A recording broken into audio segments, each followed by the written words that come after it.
morning, everybody. I'm Tommy Scoville, and you're on the lifeboat. Boy, oh boy, peeps. This is one of those days that I very seriously thought about not doing a lifeboat show. I had talked earlier about how Mother's Day is. Hey, Virginia, good to see you. Happy Mother's Day to all of you mothers. Happy birthday to you. Happy Mother's Day to you. It's one of those days that a friend of mine, a close friend of mine, who happens to be a mother, was pointing out the differences between being a mother and being a father. And being a father is huge. It is the most important job in my life, bar none. I love watches. I love what I do here on the lifeboat, and it's the mission of my existence on this planet. But it is by far not the most important job. The most important job I have is being a dad to Calhoun and to Cedar, and it has been one of the highlights of my life. But I don't understand motherhood, and It's not something that I can. It's not something I can wrap my brain around, because as much as I love my children more than anything I could possibly imagine, I didn't create them in the same way that their mom did. I didn't carry them for 9 months. I didn't feel what mothers feel, and it's something that you can sort of lose track of on Mother's Day. It's one of those things that you can, as a father, we almost feel like it's their day, and we get one of those, and it's just different. Honestly, it's going to sound crazy, especially in the world that we live in today, but it's something that I think it is a life experience that I would have loved to have understood. I think that there are parts of me that are jealous of what mothers are able to create. By way of full disclosure, the last time I went to sleep was a while ago. It has been one of the most rewarding 48-hour periods of time of my lifeboat career. We have had so many people who have reached out in the last 48 hours asking for help. And we have been blessed that we've been able to provide help to a lot of people in the last couple of days. And then after literally going nonstop, getting people into medical assisted treatment, talking to people after they started medical assisted treatment about the future and what that holds and what it entails, and all of the things that are going to be part of a new life for these people. Because once MAT starts, it's not the end of the journey. It's just the bridge to the beginning of the journey. And I've spent a lot of time talking to people, and as much as I really needed some sleep, this was a period of time where I didn't get any at all. And last night at about 1 o'clock in the morning, maybe 2 o'clock in the morning, maybe even a little later than that, I wasn't looking at the clock. I was in a conversation with someone, and right as that conversation started to go, someone that I had been working with on and off for a very long time, and they have held out with the inability to just commit to, I'm ready to quit. Their drug of choice is fentanyl. And amazingly, it is a family of people that are doing fentanyl. And I told them I intended to share this on the boat, so I don't feel odd about this. But it's actually 3 people who are all in the same family. It is a very unusual circumstance where a family is addicted to fent. They were addicted to pills, then they were addicted to heroin, and then the heroin went away, and they've been addicted to fentanyl. And I've been trying for so long to talk these people into making the next step, moving forward. And a couple of hours ago, they decided to make that commitment, and we're going to be moving forward with that, which is exciting stuff. But I'm not firing on 8 cylinders. I'm probably firing on 4 if I'm lucky. I've had more coffee in the last 8 hours than I've consumed in the last 8 days or 8 weeks. I don't know. I've drank a lot of coffee. And this Mother's Day is a very big deal. When you, for anybody, Mother's Day should be a big thing, especially if you're close with your mother. And I'm very close with mine. She has stood by me through things that I just can't imagine too many mothers enduring. It's fun to watch Johnny and I act like idiots, but it should give you an idea of what kind of job poor Mama Scoville had just raising the two of us. And there were two others. Our sisters are certainly less maintenance than Johnny and I were, and me especially. But Mama Scoville still had to deal with, two daughters on top of two of the wildest sons in North America. Johnny and I were,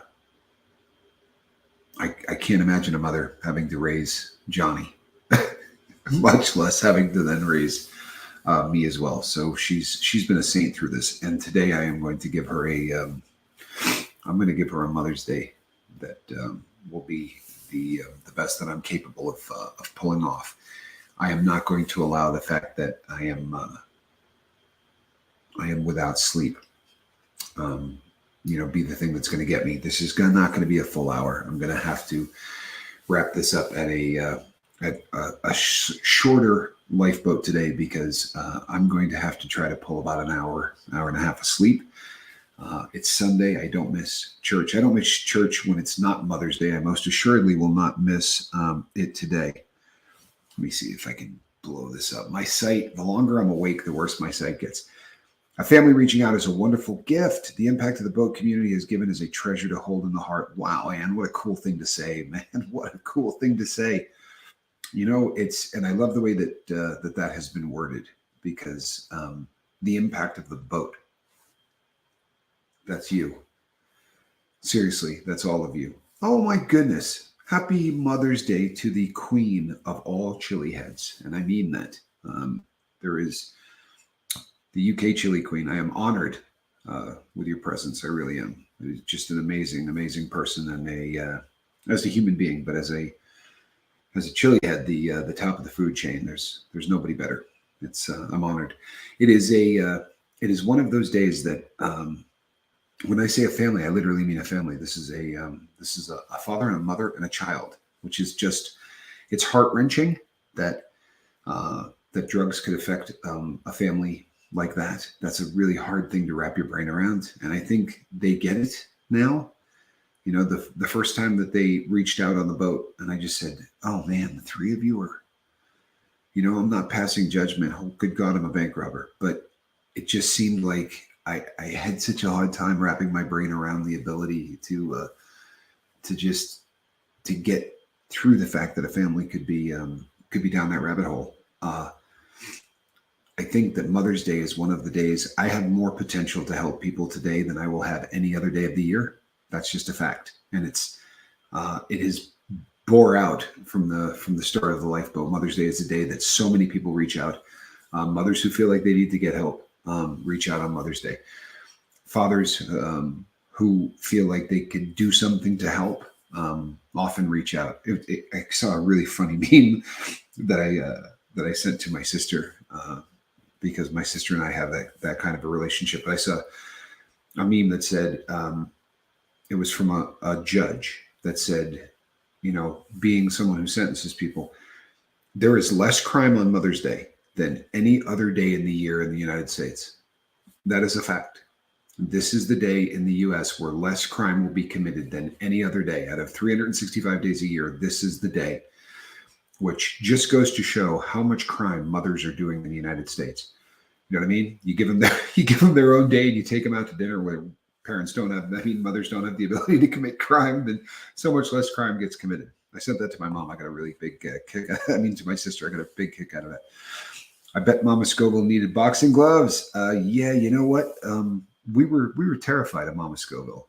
Fortunately, she really had that going for her. Our Papa Scoville, if you've ever watched any of the videos that Johnny did with him, growing up, he was about 6'4" and about 275 pounds, just a very, very big man. And my mother is 5'0" and about 100 pounds, but she is 5'0" and Italian, 100 pounds of Italian. And we just, I'm sure Johnny's told the story 100 times, but I remember her once grabbing a meat tenderizer, like a wooden handle with a big wooden hammer on the end of it, and she was yelling at Johnny and shaking this thing. If you do that again, the top flew off and hit him, and he should have got an Academy Award for the job he did. Faking the how tough this was on him. But and he made Mama Scoville feel bad about it for a really long time. But it was hysterically funny. We were a challenge, to be sure. We just really, yeah.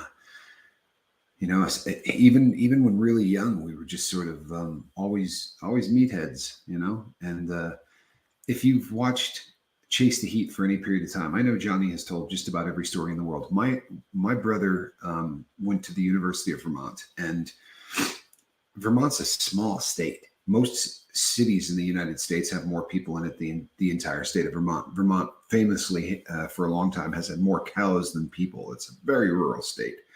No 4-lane highways, no billboards. Very, very Norman Rockwell in a lot of ways. But the University of Vermont is about a 3.5-hour drive from where we grew up.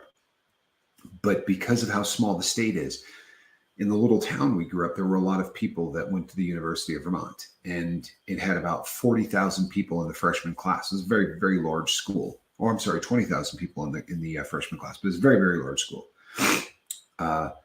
So if you did something stupid, most people wouldn't find out. But if you did something epically stupid, or you did something that really, really stuck out, there was a really good chance that it would get back to, the small town that we lived in. And I remember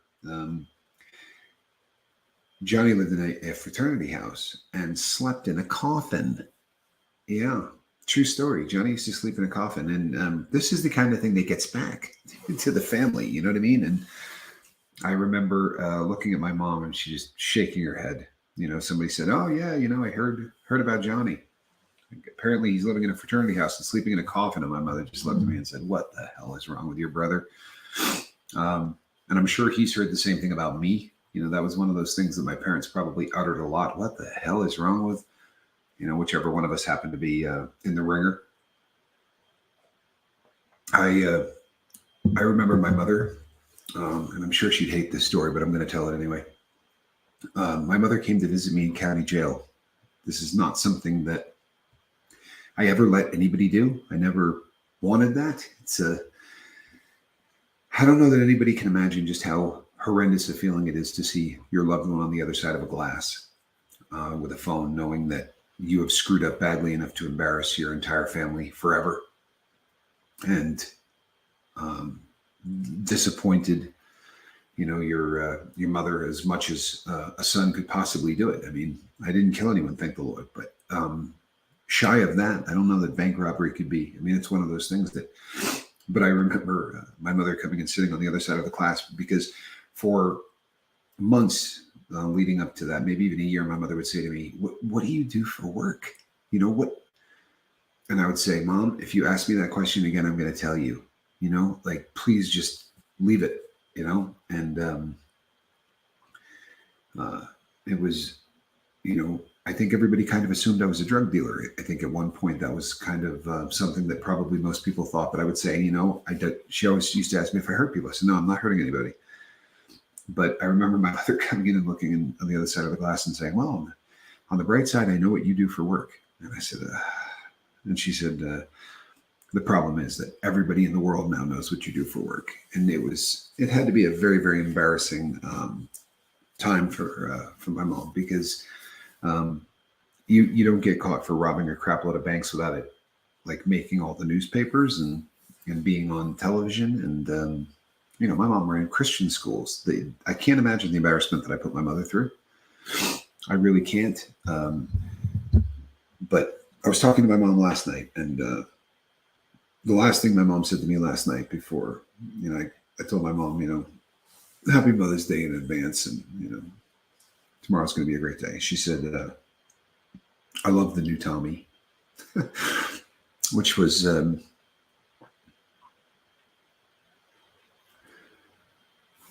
that's about as good as it's going to get for me.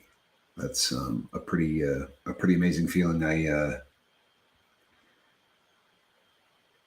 Johnny asked me when we did our interview the other day about regrets. And the things that I did in my life, I had to do in my life to be sitting in this chair.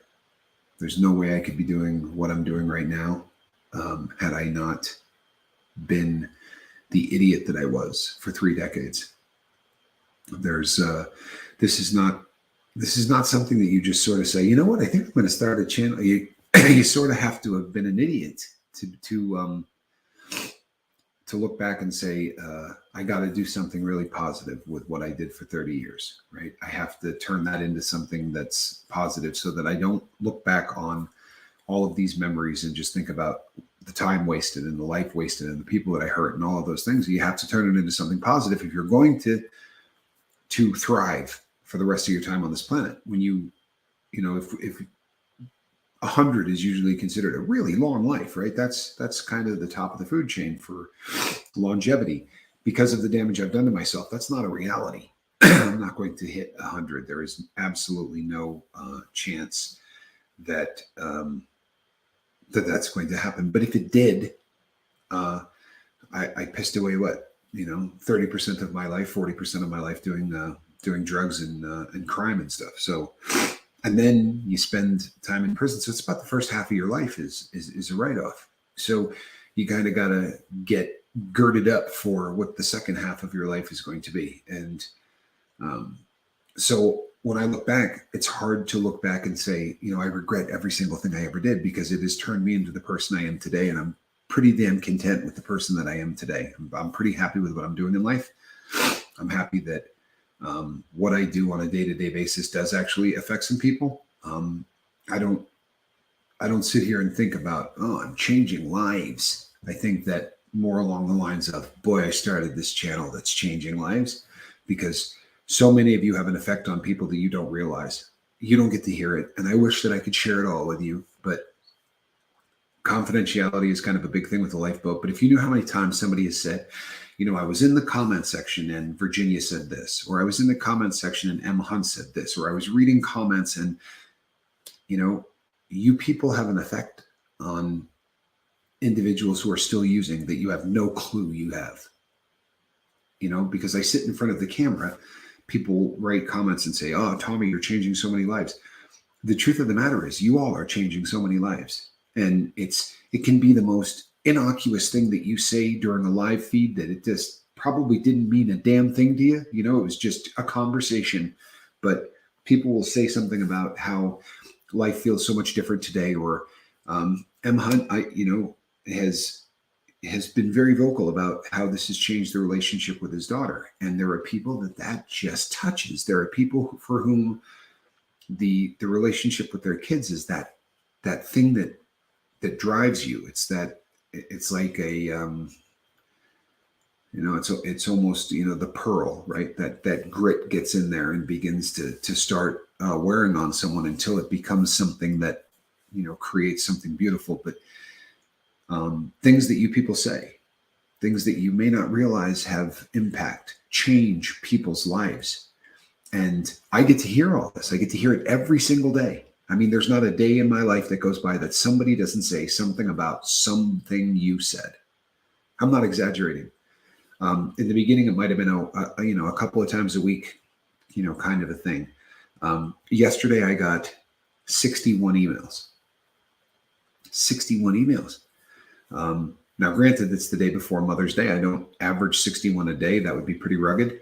But I get 30. There's never a day that I don't get at least 30. But the number of emails that I got yesterday from people that said, so-and-so is just, another one that gets brought up all the time is Charlie. Charlie's just such a positive person, and he's always there to say, tell somebody today that you love them. And that it may just seem like this is what you do. You come here and every day there's something that you say, but there's a day that somebody reads that and it's what they needed to hear at that time. And if you've never seen the show that I did called Ripples, please go back and look at it. Because I wish I had 2 hours right now to talk about the ripple effect of what happens here. It's absolutely phenomenal. If you've Ever watched a rock get thrown into a pond, right? Or a drop of water hit, calm liquid, and you watch those ripples go out. In the world that we live in today, as those ripples go out, they touch the lives of hundreds, if not thousands of people. Mother's Day is a huge day because we talk about what happens when somebody gets sober and how one sober person changes the entire world. I'm not playing that up. If anything, I don't play it up enough. When somebody gets sober, let's say that person's a mother. When a mother gets sober, the children in her life, those kids' lives change. Whether a mom gets sober when her kids are 20 or a mom gets sober when her kids are 3, it changes the dynamic for those children for the rest of their time on this planet. And very often, especially if we're blessed enough to get them young, it's going to change how that child views life. And then their kids will be affected because of it. And we're all going to be gone. We're all going to be, long gone. And the ripples that have been caused by things that you said in the comment section will be going on forever. I tell this story all the time, and I promise you it's not a brag or anything else. If it were a better story, it would be a brag. But I worked in the kitchen at a prison, and I sat at a desk. They won't let you be in an office because they're afraid you're breaking something. You kind of have to be in the open. So my office literally sat in the middle of this big open area. So I had a desk, and imagine an office with no walls. That's what my office looked like. I had a filing cabinet that they would lock at the end of the day so that no one could get into the paperwork that I did. But it was just an office with no walls. And me and Drew Peterson, oddly enough, shared this office. But people would come by and ask questions. I had to handle what they call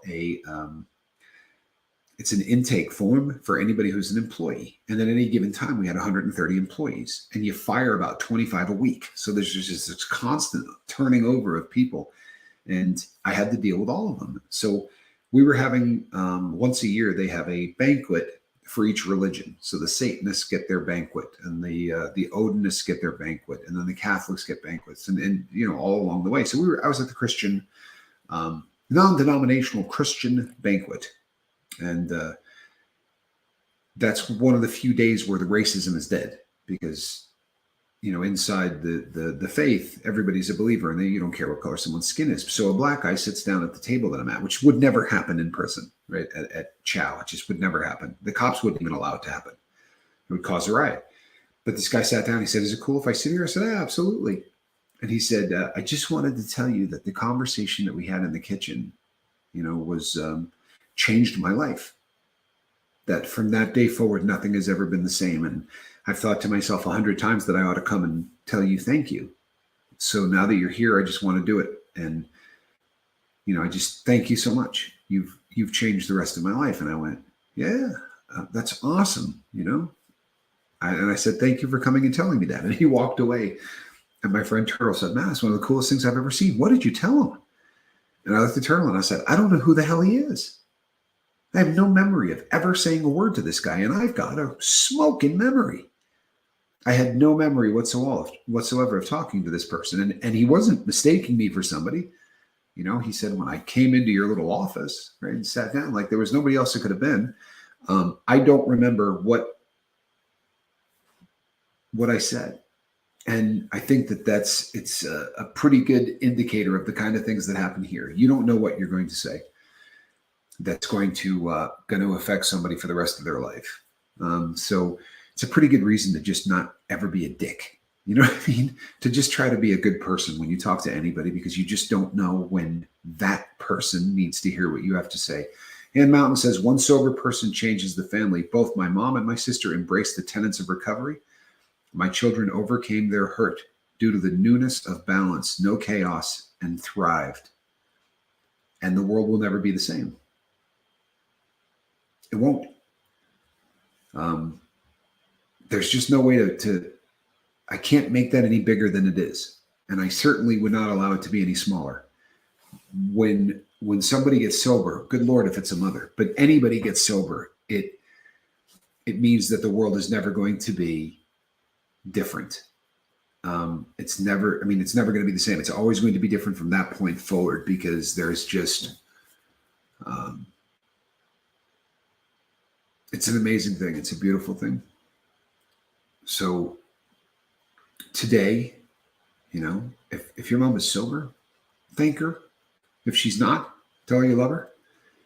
But today is the day that, and if you have a really bad relationship with your mother, if your mother was the witch from one of the Disney movies, someone in your life has been that person. We talk on the boat all the time. One of my least favorite expressions is, you can't pick your family. I'm sorry. That's bullshit. There's no other way to say it. There really isn't. You can pick your family. I have brothers that were not born in my family. Alan Valentine is a brother of mine. Absolutely 100% a brother of mine. No different than if he had been born that way. I love him like I love Johnny. Alan is just one of the most amazing people I've ever met. And one of the all-time great blessings of the lifeboat has been the ability to build a relationship with him. And he's never not been there. And more often than not, I don't have to call him. If something really crappy happens in my life, he's usually on it and calling me before I get a chance. And he's just, hey, I'm here. He'll shoot me a text. I know this is a tough day for you. I'm here. If you need anything, shoot me a call. I'll be there in a second. And he will. I don't care what's going on. I could be in the middle of disassembling something at work. He's going to call me. And it's, so there are people out there who I know, who I work with all the time on the lifeboat, who will talk about somebody that is not their birth mother, but that woman has become their mother. And one of the beautiful things about this channel and about everybody here is that we have most assuredly become a family, and it's a huge one, and it's getting bigger every day. You know what? Thank God. I think it probably has a lot to do with that whole milk, disgusting vomit, but the boat's picked up 50 new crew members this week, and for us, that's huge. We're not a channel that picks up 50 people in a week. It's what we do here is heavy, and heavy's tough. YouTube, people like watching people vomit on YouTube.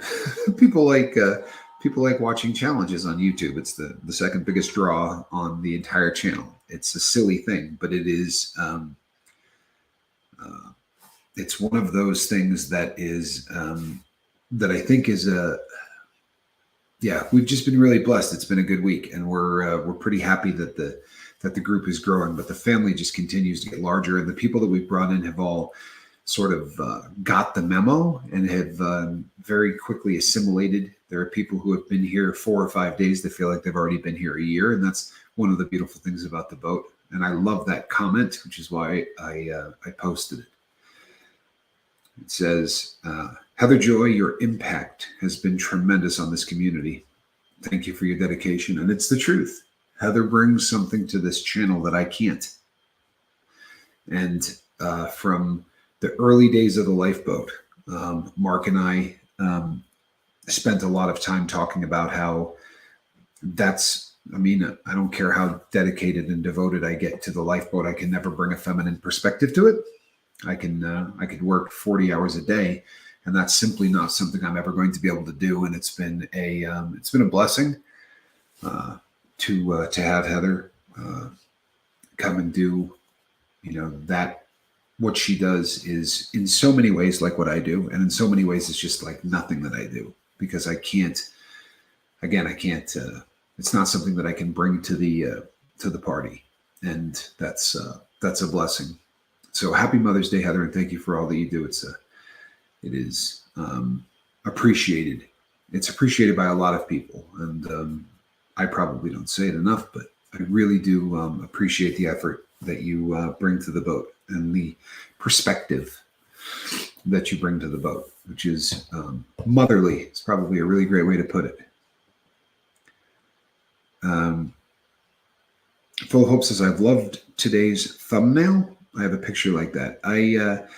I'll be honest with you. I made that thumbnail about 6 seconds before I came downstairs, because I was on the phone with a family until the absolute very end. I don't think they may be lurking. I don't know that they are. They are setting up doctor's appointments through QuickMD for the three of them to start on a regimen of medical assisted treatment, which is just astounding. It's a beautiful thing. It really is. And they're going to have a really bad day today because you can't start medical assisted treatment when you're under the influence or you go into precipitative withdrawal, like poor Lydia did. And so they're going to have to go 24 hours without fentanyl, which is going to be a pretty rugged thing for this family. So if you could, keep them in your thoughts and prayers, it's going to be a rough 24 hours. Their appointments, amazingly, I did this once before and we got away with it, where two people saw a doctor at the same time and the person wrote two prescriptions. They'll double bill them after the fact. But we're going to be having three people see a doctor at the same time, which is going to be a first for me. I'm pretty damn excited about it. It's kicking off Mother's Day to make it one hell of a day. It really is. So I want to thank everybody for what you do here. The people that reach out and ask for help don't do it because of my stellar speaking abilities. They do it because when they come to this channel, they feel what you people have created here. Honestly, and I'm not being self-deprecating or any of that crap. I'm just keeping it real. If I came here and I went ba ba ba ba ba ba ba for an hour, it wouldn't make a whole lot of difference. There are days that the subject matter is important, and maybe I have a great day and people will comment about it later on down the road. But when you do 850 hours of this, a lot of it kind of just becomes, you keep sound going so that people have the ability to come here and talk to one another, because that's really where the healing happens. It's not because you hear the host say something, whether it's me or Heather or anybody else. It's not that the host says something. It's that you feel that the host cares, and then you see that there's a family of people here that care. And that's what makes this channel so damn unique. We could hire a better speaker, I promise you. Wouldn't make a better channel. What makes the Lifeboat what it is all of the people in the chat. And you know why that's so cool? It's cool because no one's going to be able to do this forever. I certainly will not be able to do this, forever. Heather will not be able to do this forever. And the people who come up to replace us will not be able to do this forever. But the family and the family vibe that is on the Lifeboat, I don't see anything that would ever stop that. I really don't. As long as we just continue to treat everybody that gets here the way we've been treating them for 2 years, the Lifeboat will continue to grow, and it will always be a resource. And I see it. I really, in my mind's eye, I see a day where this is just a 24-hour a day thing. I really believe that that's, it may be a year, it might be 2 years, it might be 4 years, but the boat is going to get to a point where it never is off. The host will change, right? There'll be somebody else speaking, but I foresee a day where this is 24 1-hour live feeds a day, and it doesn't ever stop. There are places that, all over the United States and all over the world, there are places that they do a 1 hour AA or NA meeting, and they then immediately go into the next one, and they immediately go into the next one, and they immediately go into the next one. And that's, one of those things that when we get to that point here, it's going to be great. I talk to people more in this 1 hour. Hold on, I talk to people more in this 1 hour than I do in the rest of the day. And it gives me inspiration to have a better day and tomorrow. Wow, Charles, thank you. What a cool thing to say, huh? It's I spent the last 15 minutes talking about the Lifeboat, and he did a better job summing it up in one comment, which just proves everything that I've been trying to say for the last 20 minutes. Seriously, that pretty much sums it up right there. That pretty much sums it up right there. Paying it forward is a good thing to do when you have been able to overcome addictions. I agree with you. And the number of people on the boat who pay it forward in so many different ways. And, we have people on this boat who are angels, who have gone into their pocket and paid for 3 people or 4 people or 5 people to get on medical assisted treatment who do not want their names ever put out. They don't want anyone to know that they do it. That's, to me, astounding. It's I'm not trying to bum anybody out, but I'm a believer, and there is I'm a Christian, and this is something that means a lot to me. I'll be going to church in spite of the fact that I haven't slept in 36 hours, and that is the embodiment of the things that I believe. Someone that just wants to make this better and wants no recognition whatsoever for doing it. That's an amazing thing. It sort of embodies what that faith is supposed to be, and it's you're not going to find that in a lot of places, but it's been consistent here on the lifeboat. I've never had anybody that that said, "Boy, you know what? I'd love the people to know that I'm doing this." It's never happened once, and it's something that you see a lot in the rest of the world, but you certainly don't see it here. Trish Killian, good to see you. The Good Samaritan. Bingo, huh? Well played. So, peeps, I would love to keep this thing going for an entire hour. I really would, because I think it would be great for everybody to have a chance to talk. It is here in the left coast of the United States of America. It is a little after 5. At 7, I'm going to be at church. If I don't get an hour, I stand a decent of sleep. I stand a decent chance of crashing my car on the way to church. So I am going to. I love everyone here on the lifeboat. You are family. I do not have. Actually, you are. We are family. You do have. But I know what you're saying, Charles. I'm glad that you're here, and I'm happy that I'm a member of your family. I really am. I'm really, really happy that you're here. I love all of you. If you had told me even 4 months into the lifeboat that I would be saying that out loud, I would have thought you were nuts. For real. I think Q may have seen this coming, because he's one of those cats that seems to be prescient in almost everything that happens. It's really kind of bizarre, but I think Q probably saw this coming. I didn't at all. I didn't. I hoped that this channel would grow. I hoped that the channel would help people. I really did. I never thought I would be ending a live feed saying I love all of you and meaning it, but I do. I love all of you. Please make this a great day. And for all of you mothers, I'll end this on a little political note, because I can, and I haven't slept in a long time. To those of you who are mothers, and to those of you who are women, meaning you were born with the ability to give birth, you are God's greatest creation. I mean that. And it's probably why from time to time I do a video that people say sounds like I'm a hater or whatever. To see somebody that was not born a woman win Woman of the Year makes me want to ball up a fist and throw it at somebody. And that's not who I am anymore. But I love women and I love mothers. God bless you all. And God bless your moms. I'm so glad that they gave birth to all of you, because you people on a daily basis make my life better. And that's, you can't ask for more than that, right? You really can't. God bless you. Happy Mother's Day. And I will not be seeing you this evening, but I think Heather Joy is going to be. So enjoy that. I would imagine that of all the days for Heather to come on here, this is going to be a damn good one. All right. God bless you all. And we'll see you the next time around. All right. The cat's in the garage. Good day, people.